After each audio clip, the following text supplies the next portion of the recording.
Onesies, a podcast of one season wonders and blunders. My name's Andrew. And my name is Emily. And we are working our way through the 1991 sitcom.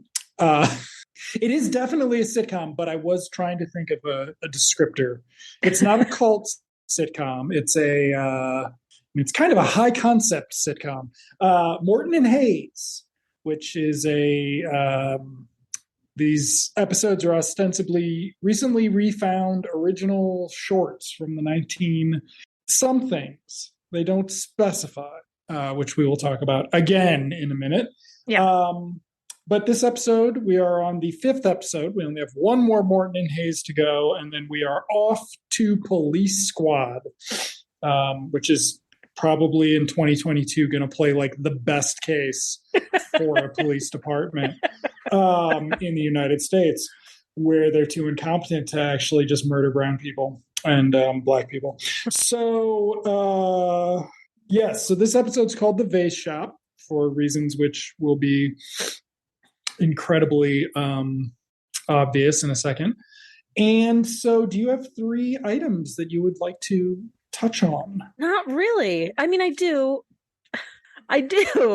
This one was hard because I think I'm looking at it now through like a fan of comedy lens and pulling like references either that they took to make this or that are like tropes in comedy, like the whole taking over the vase shop for the day and sort of the type of things that can happen when you run somebody else's business, right? Mm-hmm. So, I mean, I've got more fat jokes, got patty whacking, and I'm just going to clump all of those kind of comedy references together for the last one, and that'll just be sprinkled throughout because a lot of it's at the end, the beautiful end of the episode, but there's a couple things at the beginning too. Okay. So mine will just be, let's see.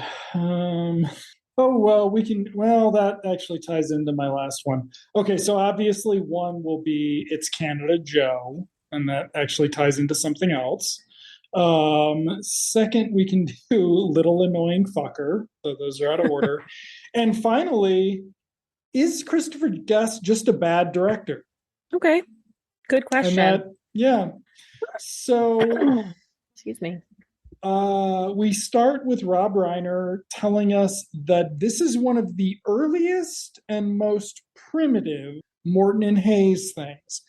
Now, I'll just get this out of the way. One of the plot points is a USO dance, which would mean it was after Pearl Harbor, which would mean it's 1942 at the earliest, which would mean when Chick and Eddie are doing their vaudeville act, they're 20 years after anybody wanted to see this. Yes. So one of my first points on the kind of larger comedy referential thing is he introduces this, as you said, as one of the earliest, most primitive Morton and Hayes things. They were at the height of their vaudeville, and one of their bits, I could not tell you what the bit was that had been honed from their days on vaudeville, right? They took a bit, they wrote a bit, and in front of a live audience, night after night, I don't know if you know how the vaudeville circuit worked, but they would travel to like Kalamazoo, Michigan and Bloomington, Illinois, and just all over a lot of the Midwest, and just like night after night after night do these the same performances. And the Marx Brothers did this too, which is silly. And like Time Machine, not Jesus, not going to go back to the Big Bang. I want to go see the Marx Brothers on the vaudeville circuit doing the shit that they did. Whatever. So I pulled that, but then I was thinking as I was watching the episode, I was waiting for this. Who's on first? Like, where is this bit that they've been working on and developing over the years? And something to do with the donuts. I have no idea what that is. Was it the pricing thing? Yeah, it was the pricing thing. That was the dumbest thing I've ever seen in my life. It was the pricing thing. That was the bit that they'd honed. That is stupid. It wasn't funny. It wasn't funny. So whatever. But they're selling donuts on the side of the street. out of a cart, which also harkened back to the Marx Brothers. Why? Why are you Nothing. laughing? You're worked up. You're worked up about this. You were expecting a great vaudeville bit. That's what I get. That's what I get. That's what you get. So instead, you get a Paul Benedict guest appearance. He wasn't bad. They're out front selling their donuts, and Paul Benedict comes out. He has the vase shop, and they're in front of the vase shop on the street. And he says, you've got to sell in bulk at a discount because they're selling whatever. A donut's a penny, 12 donuts is 12 cents. Baker's dozen is whatever, 13 cents. And so Eddie starts pricing everything down, and he and Chick go back and forth until basically the single donuts are free. Yeah. Which is like inevitable from once they start doing it. And I was just like, okay, is this going to be funny? No. So a cop shows up, and an Irish cop. So that gets to my patty whacking point where they're doing the Irish cop thing, which was prevalent in the 30s and 40s when doing this. But and it wasn't as bad as it could have been. Again, this is 1991 or whatever. Yeah. So, but it was eye roll. But then, so this cop shows up, and he'll be important later. But for now, he wants to buy some donuts, and Eddie basically tells him to order them as singles so they're all free. Chick gets mad. The cop gets mad that Chick is trying to cheat him, and then he basically takes all the donuts. Yeah. And then Paul Benedict comes out and says, I need to go to the pharmacy to pick up Ipecac so I can puke everywhere. Family Guy bit. But I can't close the shop because the last time I closed the shop, somebody showed up 12 years ago and said, I want to buy something from you, and you missed your greatest opportunity of your life. So you've got to, can Eddie and Chick watch the store, the vase shop? Yeah. So then we get a bit that I thought you would have liked. The background streetcar bit. I didn't mind it. So the shop owner borrows their bike, and you see while Chick and Eddie are in the vase shop talking about how they need to be careful not to break anything, there's a window behind them, and you see him taking the bike, and he gets hit by the streetcar, and then there's sort of this tug of war, and then of course the streetcar wins, and it's this funny little. I'm not going to say funny, but it's this little sight gag that's I think what we should be focusing on instead of the dialogue. But what I was really impressed, that is maybe giving it a little too much credit. What I really enjoyed was just like how they shot it. I mean, it was clearly a set outside, a set. But I thought it looked good and kind of authentic to the era, which is yet undefined, right? Right. To this type of movie, even though they don't know where in time to put it. Right. But I liked kind of the street set, and this notion of the two guys kind of Dumb and Dumber taking over somebody else's shop, I think has been done better in other things. It's sort of one of those tropey things that I think has been just done in a better way than this. Speaking of tropes, they're going to get a series of visitors in the shop, starting with Chick's sister and his nephew. Molly Hagan plays the sister. She was on, I believe, Herman's Head around this time. She looked familiar, but she didn't get a credit on IMDb. She does at the very... Oh, she doesn't? No, not on IMDb. Wow. That's weird. I guess nobody's going through and filling out old Morton and Hayes episodes. What the hell do people have agents for if they're not... What do you have interns for at an agency if you're not keeping IMDb appropriate? So they she leaves the kid. The kid's name is Rollo. He is the annoying little fucker. He has a funny old man voice. It's not a great funny old man voice. And worse, it doesn't seem to serve a purpose. It doesn't. It does. That first gag. That's it. It's to carry you through that scene. But it's not as good as like an old man voice in even Little Rascals. Yeah. Certainly not in Roger Rabbit, which is 3 years before this and would be the sort of reference point for this for a new audience member. But they tell him not to break any fucking vases. So then we get the next visitors, this married couple, where it's funny because they're overweight and he's shitty to her and she wants to buy something and he won't buy anything. And go make me dinner. Make me dinner. And by the way, go make me dinner. It's time to leave. I took you to the shop so you could window shop and I need to go make me dinner. It was not good. No. It was not good. The next sequence, I think, could have been good if it were a different... Oh, no, that's right.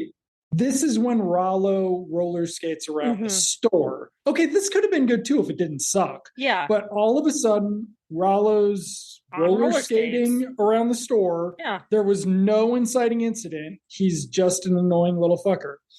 And so he zooms around the store a few times and we change the angle and it's all sped up film, which we're going to see a lot in this, and it sucks.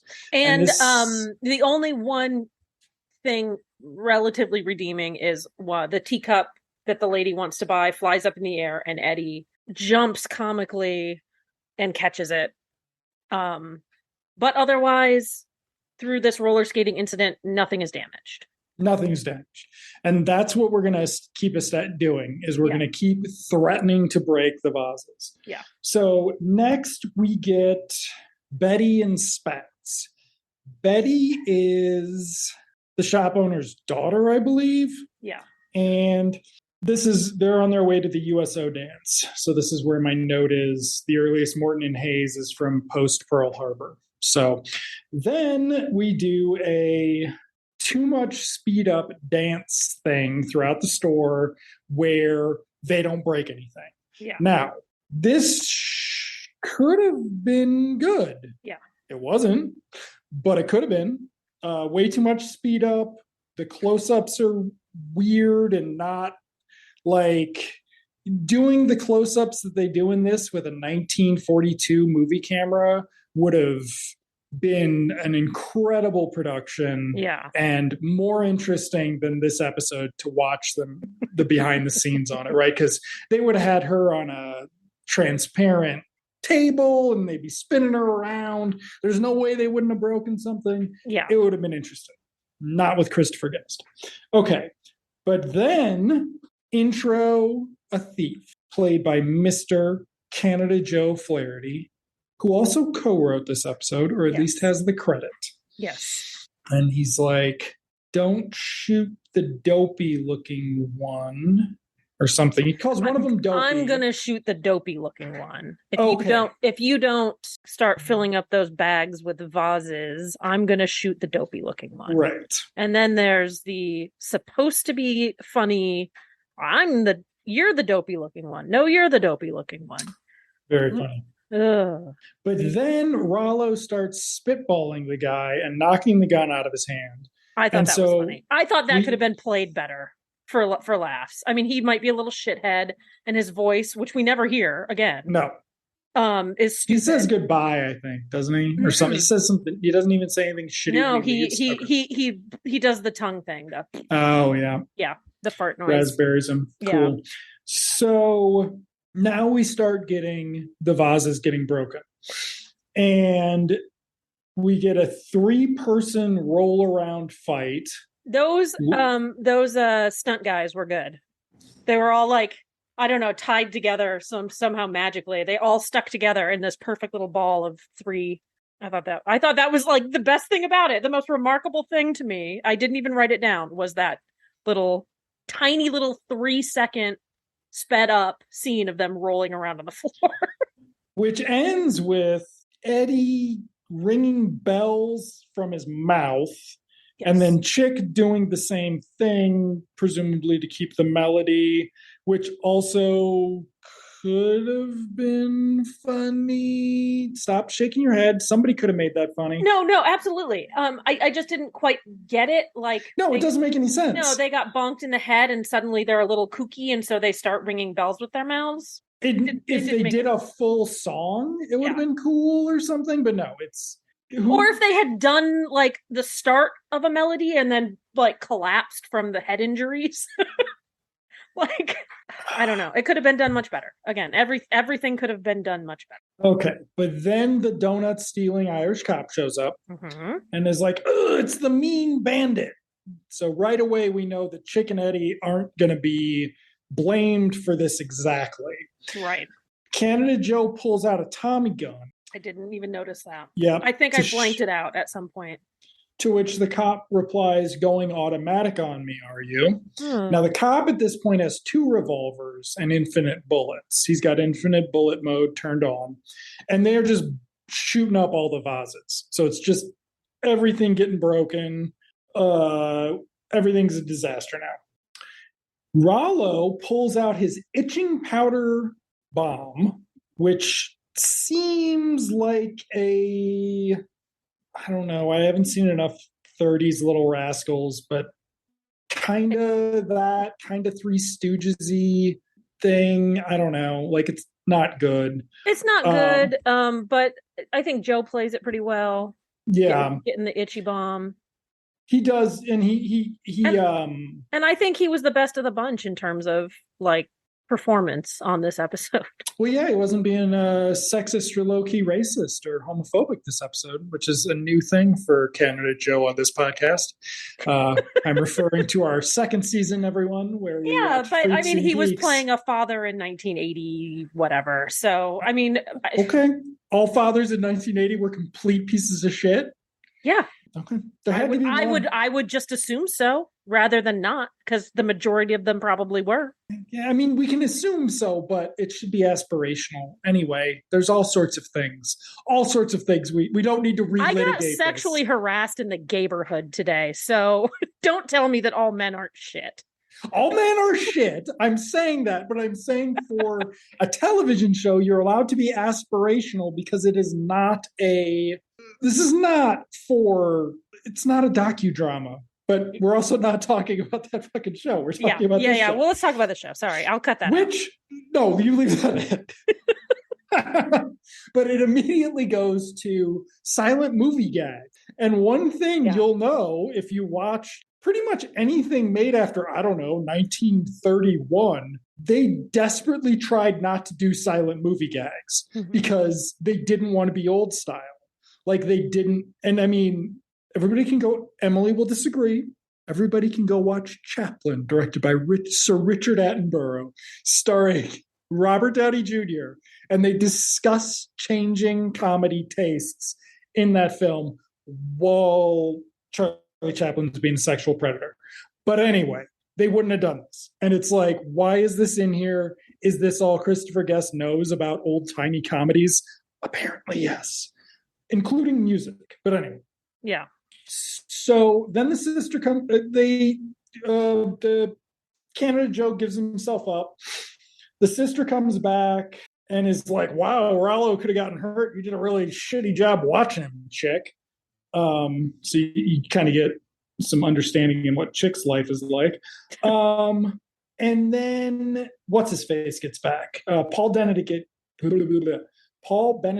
gets back. Yes. And he's like, my vases. And he falls down. And then he wakes up and says, I had a terrible dream that I left you 2 fuckers in charge and you broke everything. And he's like, wait a second, you broke everything. And Eddie's like, no, I've got this one vase left. And it's this teeny little vase. And Paul Benedict says, what's the use of that? It's a shitty little dwarf vase. Yeah.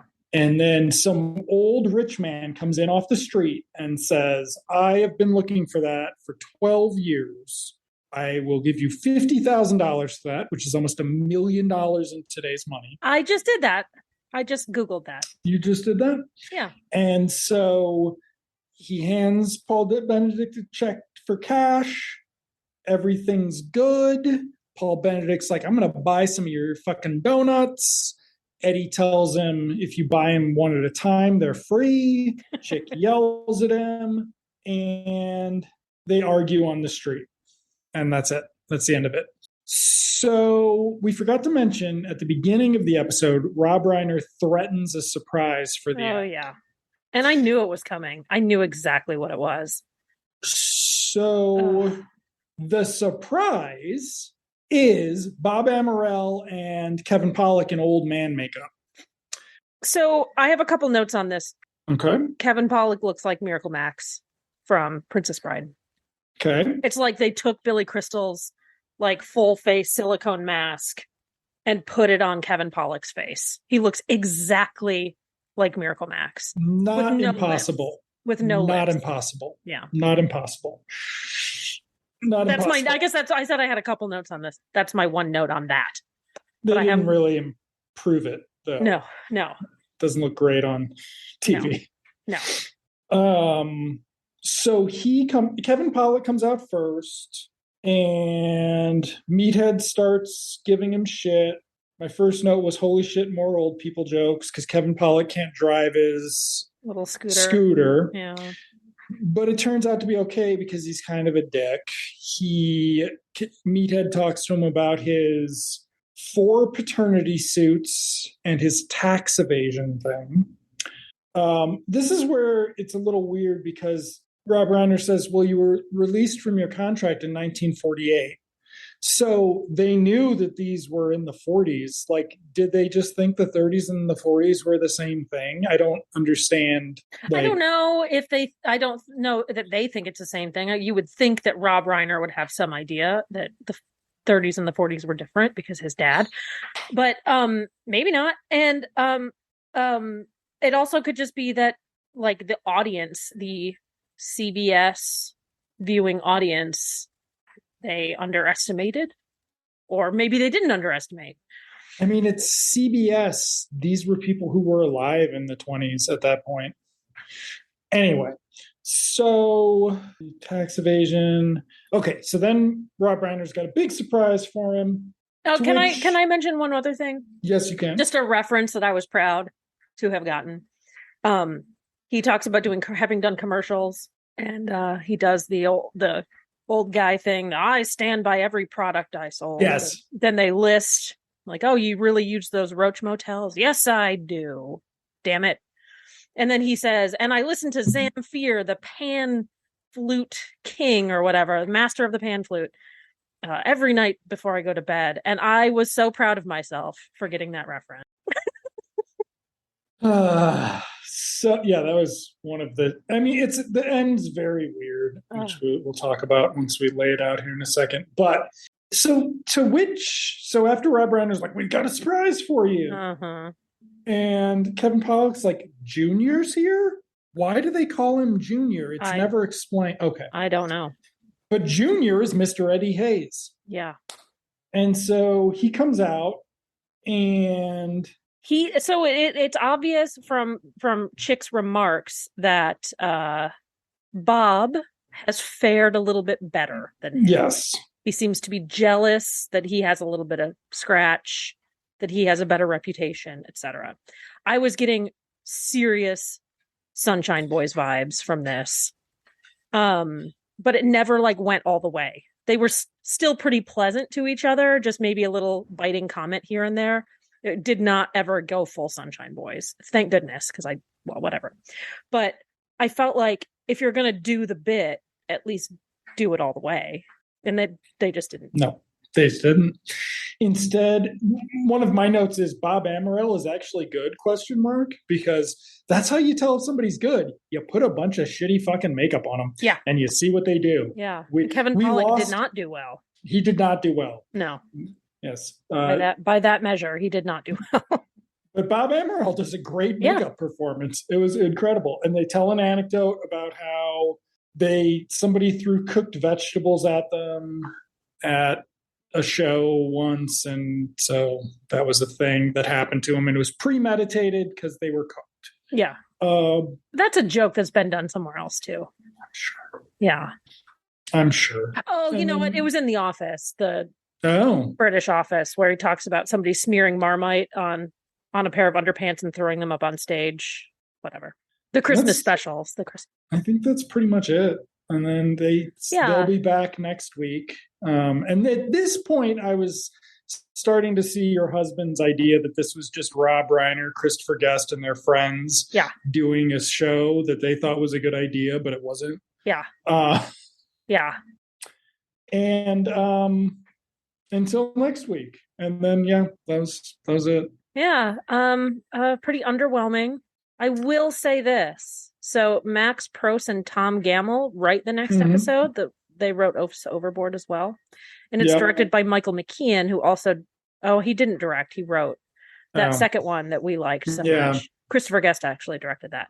But Michael McKean directs the next one. So it's called Home Buddies. To the right thing here to read the next episode description, because Wikipedia doesn't do a very good job. There are some special guest stars, I think. So Home Buddies, Kevin Pollak, Allison Janney's back. Maria Parkinson. Why does that name sound familiar? Don't know. Clive Rosengren. He looks familiar. But anyway, it's something about Shakespearean actors. Why is there no king? Because nobody's watched this show in 30 years. So let me read what Wikipedia has. Introduction. Reiner talks about Madge Swain and Babe Carroll, two Shakespearean-trained actresses that usually portrayed the wives of Morton and Hayes in their films. Film. While their overbearing wives visit their mothers, Chick and Eddie win millions in a radio contest. And the closing, Reiner continues his interview with Chick and Eddie. Ugh, I'm so sorry. Do you think it's going to be sexist? Do you think there's going to be any sexist jokes? There will be yes, there will be, because the two women are portrayed by actresses that are credited, which means that they will be seen speaking, and they'll be speaking, and so there will be some jokes at their expense, or when they're there, or at their expense So my opinion on the Vaz Shop is that if you watch episode 5 of season 1 of Bottom, the British sitcom, they do a much funnier and better version of a similar concept, but it's British. I feel like if this had been a real silent short, because there's no reason to have any sound in it, not poorly directed, maybe even painstakingly directed, because you only had one set of fucking vases or something for shooting. Yeah. It could have been solid, right? Like, this, at least the full episode bit made sense as a short, as a comedy short. But Christopher Guest is he's real bad at directing action. And when you think about what he got successful at, directing basically interviews with people and B-roll footage. Yeah. It's kind of like he discovered that he can't direct action. Yeah. But he can, inspire people to be funny. Yeah. So this is an interesting-ish, don't track it down to watch it, but interesting-ish footnote in his career where once again, opening day for Waiting for Guffman, I would have been standing there going, man, the Vaz Shop, did you ever see that? Oh, Christopher Guest just fucked that up every which way. He's so bad. This is going to suck. He directs 5 out of 6 of these episodes. So, I mean, I think we've got a pretty good taste for his television directing and his pre-film directing skills. No, he'd already been directing films. He directed The Big Picture in '89, which did is you an see that? Yes, I did recently. Oh. And basically, most of his setups are putting the camera there and letting people act in the frame, and it's like, okay, so this is actually trying harder than his feature films, and it's just like, I don't think there's a feature film of his that I've seen that I haven't enjoyed. So yes, but you haven't seen The Big Picture. I have not seen The Big Picture. I've seen a lot of other things, though. All the other things, yeah. All the other things. For your consideration's got problems. But I didn't see that one. I didn't see that there one. You go. There you go. If you only see the good ones, that helps. Yeah. I've only liked the good Rob Reiner movies I've seen, right? Like, so You were kind of trashing Rob Reiner a few episodes ago Was I now? Okay. on the And this episode, I on believe. pod. Oh no, On pod. and I had kind of like, oh, I'm not gonna say anything because I don't think it's his fault. And you're like, what the hell did he do anyway? Well, wasn't it like 2 years before this he did Sleepless in Seattle? It was 2 years after this he did Sleepless Was it in 2 years Seattle. after? Wasn't Sleepless in Seattle Nora Ephron? She wrote it. You're thinking of When Harry Met Sally. When Harry Met Sally, was yes. 89. Yes. Yes, When Harry So Met Sally. that's why Rob Reiner gets to do whatever he wants, and this is what he fucking did. Okay. Okay. Because we were watching old commercials and it came on and I was like, oh shit, that came out before this episode. And it was literally the day you were trashing Rob Reiner so hard. And I was like, oh fuck. I gotta rub this in his face. And Jason's like, do it. And I just never did. When Harry Met Sally's all right. I've never seen it. I'm sure it doesn't age well. Like, I don't remember it being an epiphany. People love it though. I mean, that doesn't mean it's good. Sleepless in Seattle too. I do. There are Rob Reiner movies I really like. I really like a lot of. He directed. No, he didn't. Taylor Hackford directed Dolores Claiborne. I like Misery all right, like for a Stephen King movie. I like Misery all right. I like I love Princess Bride. I'll stand by the Princess Bride's good. What else? He didn't do Big. Spinal Tap, Stand By Me. I don't like Spinal Tap. I mean, Spinal Tap's all right, but I don't think it's... I've missed the boat on that one. No. I haven't seen Stand By Me since I was 12. It's hard to motivate. What else? I mean, he started making utter shit in about 98. Whatever year Story of Us is when he just descended into poo and never came out. I don't even know. North was supposed to be terrible. What else what was his serious one? The Ghosts of Mississippi? I never saw that. That probably was He is currently working on, oh god damn it, I'm gonna love this. I hate to admit it, a documentary about Albert Brooks. Oh, I love Albert Brooks. I can't see your face, so if you're making faces at me, good for you. I'm not making faces. Okay. I like a few good men. Misery. Okay. I've never seen any of them. See? Okay. You just love this guy. The Bucket List. Yeah. Yeah. The Bucket List.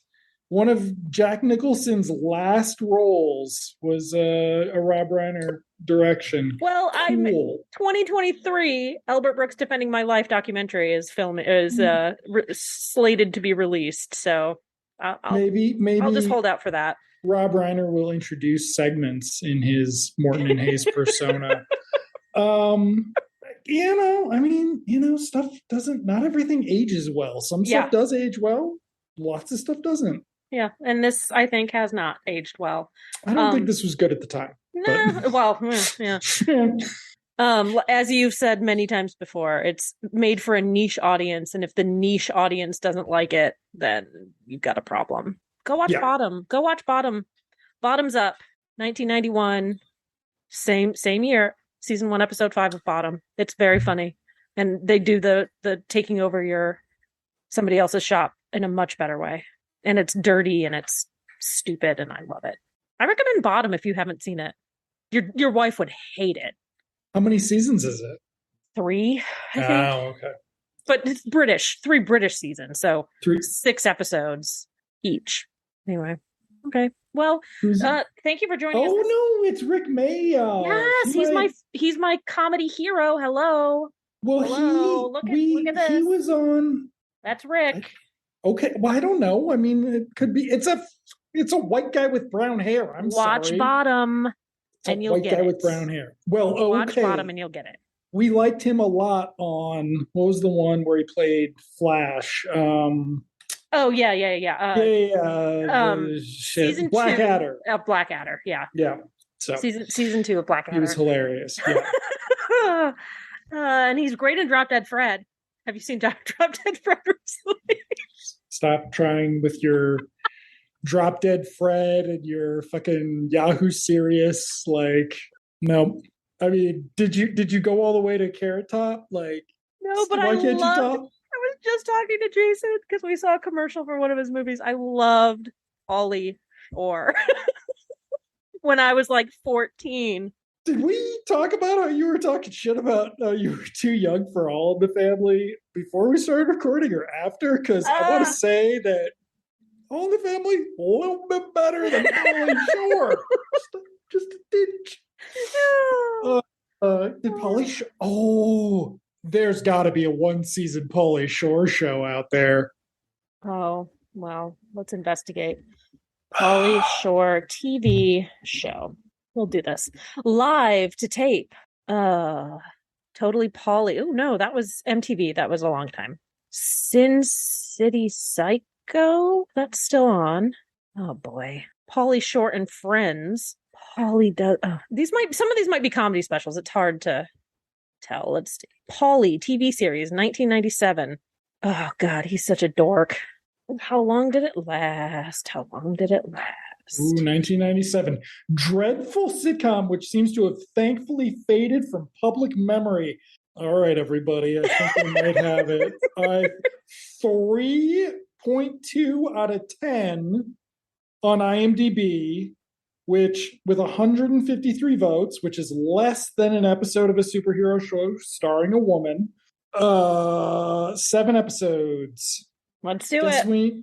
Guess we know what I'm looking for. It was canceled after 5 episodes aired. So it might be a short season. I wonder if they've released them remastered in 8K in UUHD or UHDHD with audio commentary from Pauly Shore. Oh God. Oh God. What did I get myself into? You can come up with whatever you want to punish me with for that. I'll come up with it can't be more episodes. It can't be more episodes. I'll come up with another six episode series of something shitty that'll be great. I want to do that Bob Saget show, but I think that's a full season where he's like a dad, but not the other one, but not the other dad. Okay. It's on the list. This was on the list. I guarantee it. My husband was like, put it on the list. And I did, because I was just Raising Dad, 2001 to 2002 with Bob Saget and Andy Kindler and Kat Dennings and Brie Larson and other people. So it's got real people on it too. And they're the kids? Yeah. Brie Larson and Kat Denning are the kids? Yep. Wow. Yep. Okay. But it's a lot of episodes. It's like 22 episodes. Okay. So we'll just do that as a super season. Okay. Well, we're going to round this out and then we can keep talking. Thank you for listening, everybody. Have a good night, everybody. See you next week. Bye-bye.